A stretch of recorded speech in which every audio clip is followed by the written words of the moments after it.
Сәлем достар, бүгін біз фисташка чизкейгін дайындаймыз. Ол үшін бізге 3 жұмыртқа, 120 грамм шекер, екеуін қосып ағарғанша миксермен араластырамыз. Шекеріміз еру керек, және де ұлғайып жұмыртқамыз ағарады. Міне осындай масса дайын болу керек. Енді кезекте біз 1 шай қасық фисташка пастасынан қосамыз. Менде общий осы чизкейкке 100 грамм кетіп отыр. Қазір 20 грамм салынады. 1 шай қасық араластырып аламыз. Және де өздеріңіздің қалауларыңызбен бояу қоссаңыздар болады. Мен жасыл түс таңдадым. Фисташканың цветін шығару үшін. Және де 100 грамм ұнымыз, 5 грамм разрыхитель, 15 грамм фисташка мукасынан қосып араластырып алдым. Міне осындай жасыл түс. Енді кезекте біз ұнды қолмен араластырамыз. Венчиктің көмегімен. Миксермен араластыруға болмайды, себебі жұмыртқамыз отырып қалады. Ұнтақтың бәрін жайып, комок болып қалмасын ішінде. Осындай астынан жоғары қарай араластырамыз. Осындай тесті масса дайын болу керек бізде. Енді кезекте 22 диаметрдегі форманы алып, астына пергамент қағазын төсеп, тестамызды құйып, 160 градуста 35 минут пісіріп аламыз.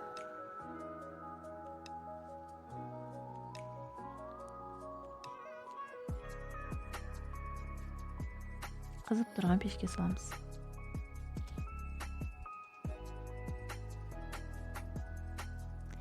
Міне біздің бисквитіміз дайын. Енді пештен шығара салысымен теріс қаратып төңкеріп қоюымыз керек, себебі бисквитіміз отырып қалады. Әбден суығаннан кейін формадан босатамыз.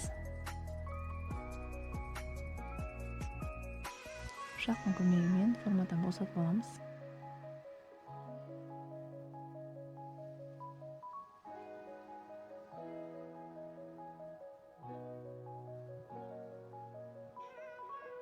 Міне осындай биік әрі өте жұмсақ бисквит дайын болды бізде. Енді салмасын дайындаймыз.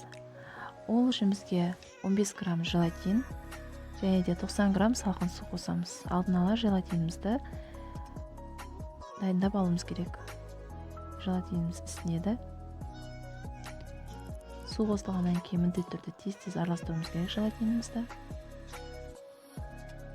Бір жерге қойып қоямыз. Осылайша.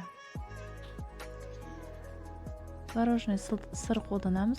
Менде калих не болмаса креметте қолдансаңыздар болады. 400 грамм крем чиз, 120 грамм сахарный пудра, 100 грамм қойытылған сүтіміз, сгущенкамыз қосып араластырып аламыз. Түйіні жазылу керек. 300 грамм сливки. Мен жартысын қостым. Араластырып алып, жартысын соңына қосам. Және де начинкасына да мен бояу қосамын. Міне қалған бізде 80-90 грамм фисташка пастамыз қосамыз.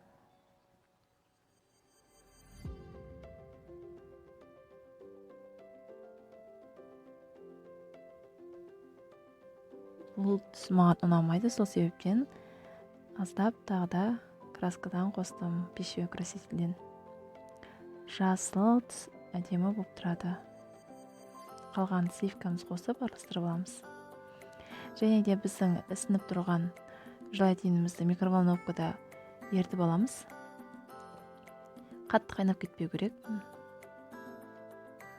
Салмамызға қосып, миксермен араластырып, начинкамызды дайындаймыз. Көп араластыруға болмайды, себебі желатин бірден ұстап формасын қатып қалады. жақсылап араласқаннан кейін тоқтатамыз. Енді форманы дайындаймыз. Міне осындай болу қажет бізде. Шеті ашылатын форма және де бортовая пленка қоям. Антисанитарная пленка. Астына подложка қойдым.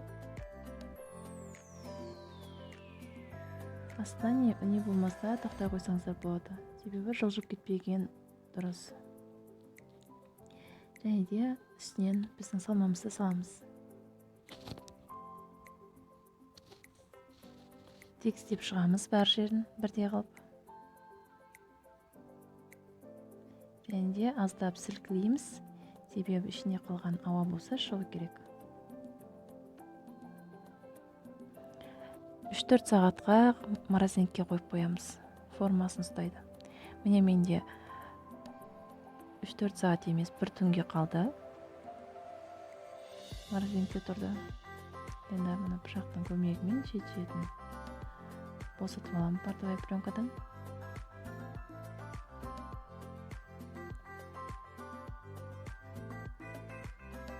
Қисық жерлер болса, пышақтың көмегімен тегістеп аламыз. Біркелкі шыққан әдемі көрінеді.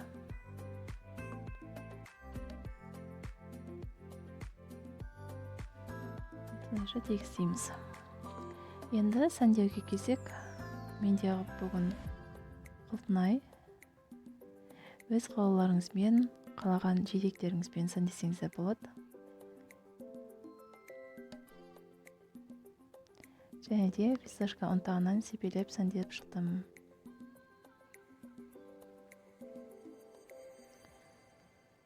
Өзіме осындай құлпынаймен ұнайды фисташка.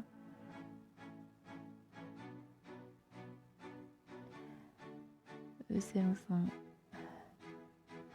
қалауларыңызбен сәндеп әрлесеңіздер болады. Сіздермен бірге болған Жадия кондитерлік орталығы. Ас болсыңыздар, жасап көріп пікір қалдырыңыздар. Алдын ала рахмет.